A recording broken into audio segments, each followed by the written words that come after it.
What's up YouTube? Jeff back again, and today I got another very exciting Samsung video for you guys. Today I'm going to give you guys my 1 month impressions of the Galaxy S23 Ultra.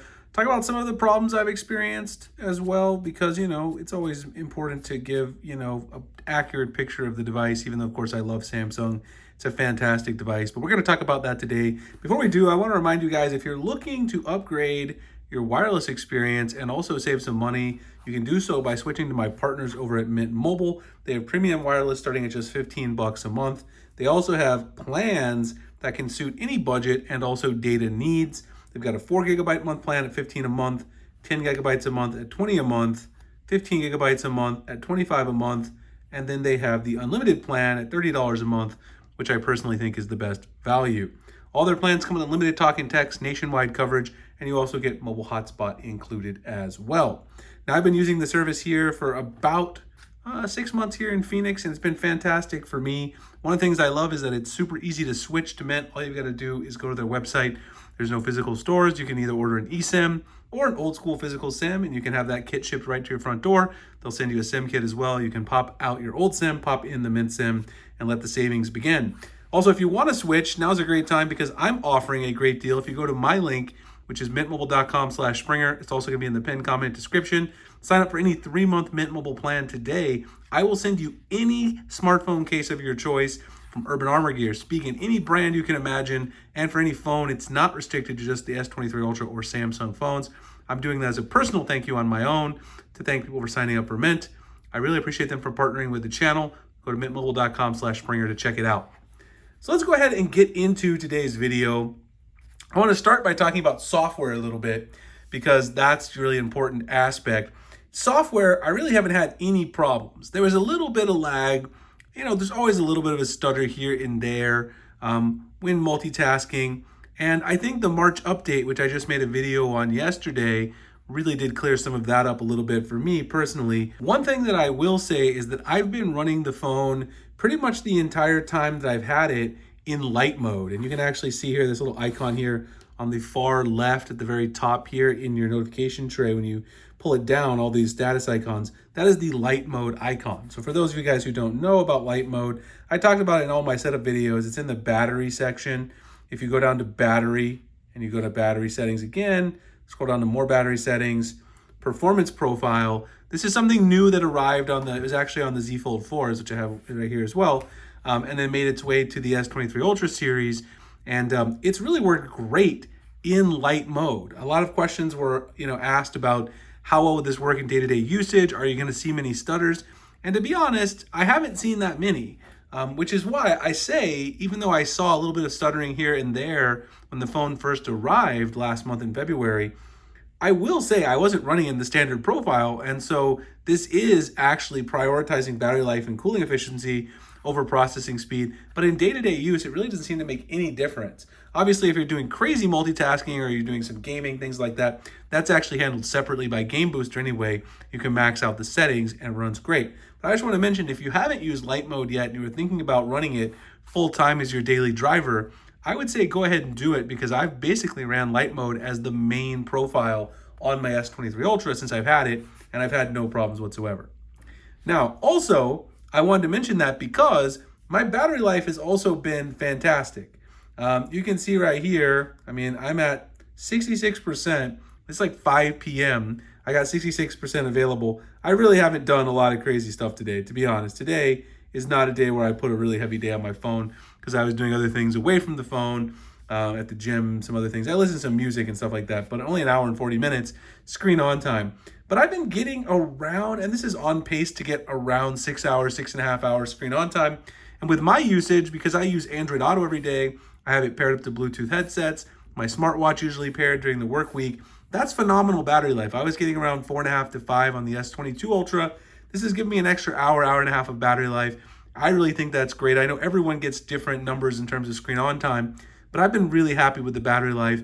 And I think it's something that Samsung really should have sold more, perhaps, is how good the battery life can be. And again, I am running light mode, but light mode really for daily use is fantastic. And giving you that extra battery life, I think, is even more important than anything else that you would get out of it. Otherwise, One UI 5.1's been pretty good. The one software problem that I do have, which I already mentioned this in the previous video, is the software problem of I hate the fact that the notifications are all monochrome, basically whenever you use the custom theming options for the color palette. Now, one icon which is Studio, certain icons will not work because they don't work with the theming at all either.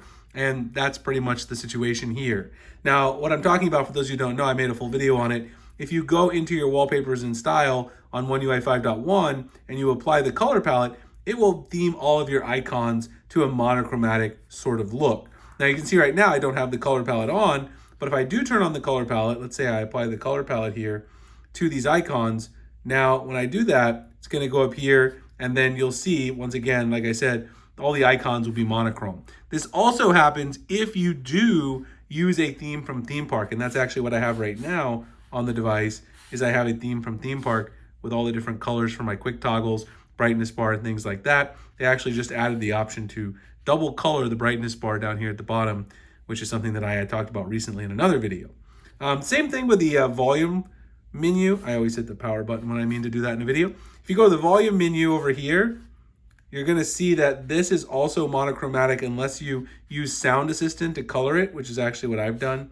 But otherwise, that also doesn't change with your color palette. And that's something I think a lot of people would like.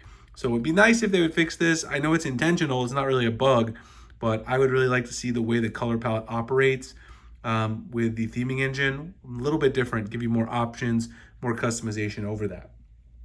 Now, in terms of other things, and this is the main bulk of the problems that I have with the S23 Ultra, I haven't really had any Wi-Fi issues. I know some people have reported those bugs, so that is one. I don't care about I know there's a huge controversy about fake moon shots. I'm not taking pictures of the moon in intricate detail all the time, so even though it's a big buzzworthy feature, and of course it got some attention because Samsung was artificially processing these probably a little more than they should have, it's not really a big deal. It's not going to affect me on the day-to-day, and I don't care that much, honestly, about that. But what I do care about, two things. There was this controversy at the beginning where there was these issues, especially in the bottom right corner, where the display had some deformities, and people noticed this. I didn't really notice it on my device, although it is there a little bit. But perhaps even more important, and this is definitely an issue because I have not only one, not only two, but three Galaxy S23 Ultras. I have three total S23 Ultras that I use between my daily driver and testing the devices for other apps and stuff. I have three different ones, and they all have a problem that is common to them, and that is micro scratches. Now, it's very hard to see on camera. I have some shots on my Twitter, so I'll link it below.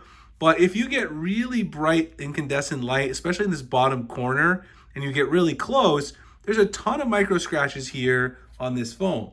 Now, I am super careful with my phones. I baby them. I don't use a screen protector, but what I will say is I do baby those devices, and I really, really take good care of them. So I don't put them in the pocket with keys. They've never been dropped, and yet I still have micro scratches. This is basically just from putting it in and out of my shorts, my pants pocket on the daily, and that's super annoying.